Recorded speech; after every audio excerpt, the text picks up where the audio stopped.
nous avons dessiné l'espace, la volonté design était des lignes très tendues pour allonger la silhouette et des volumes généreux pour pouvoir asseoir le véhicule sur ses roues.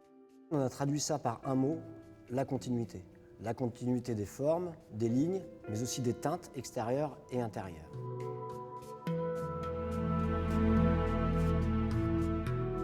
Dans les enjeux qu'on a tout de suite décelés avec vous et qu'on a dû mettre en pratique dans le système industriel, ça a été la géométrie de cette voiture pour la partie extérieure de la voiture et la teinte, la conformité colorimétrique de cette voiture. Donc, sur la géométrie, il a fallu tout de suite mobiliser les équipes pour avoir cette culture de la conformité, parce que la continuité vue du design, ça se traduisait par la conformité vue de l'industriel.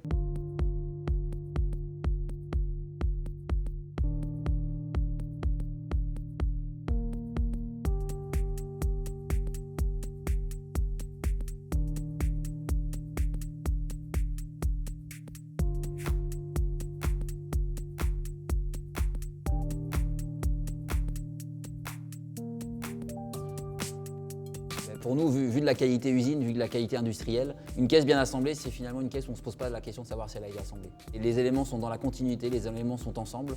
Et finalement, le client, il n'achète pas des pièces, il achète une voiture.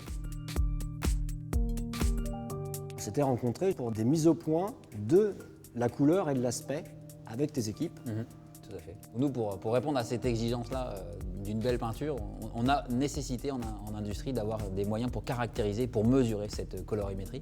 Avec la boîte à lumière pour contrôler cette peinture qui nous a entraînés à faire une formation commune. Ça montre le concours de nos deux équipes pour aller vers l'exigence après, en termes d'industriel, sur cette réalisation de colorimétrie.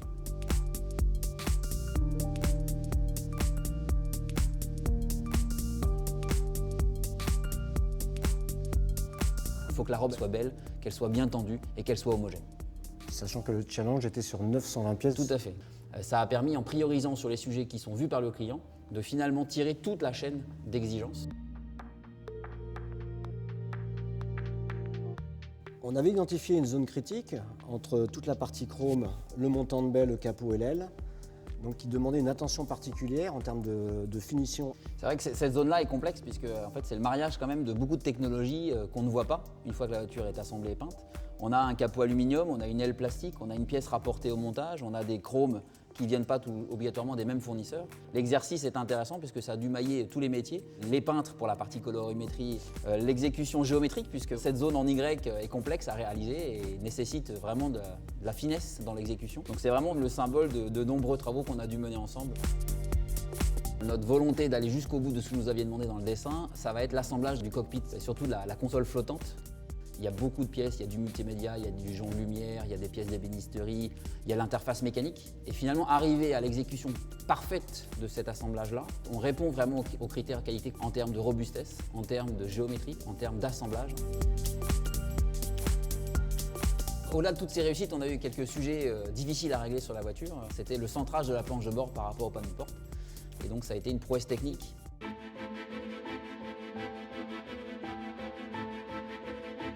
Ce que je retiens du projet, c'est vraiment cette relation humaine qu'il y a eu entre mes équipes et les tiennes qui nous a amené de la performance dans le résultat final. Oui, puis ce qui a été plutôt remarquable aussi, c'est le fait qu'on arrive à faire travailler nos équipes ensemble depuis le début du projet. Et puis ça s'est traduit par l'enjeu unique et partagé par tous de réussir cette voiture et la mobilisation de chacun d'entre nous. Et je pense que ça, on peut être fier de nos équipes d'avoir réussi. Un bel objet, tel que vous l'aviez dessiné, cette belle voiture.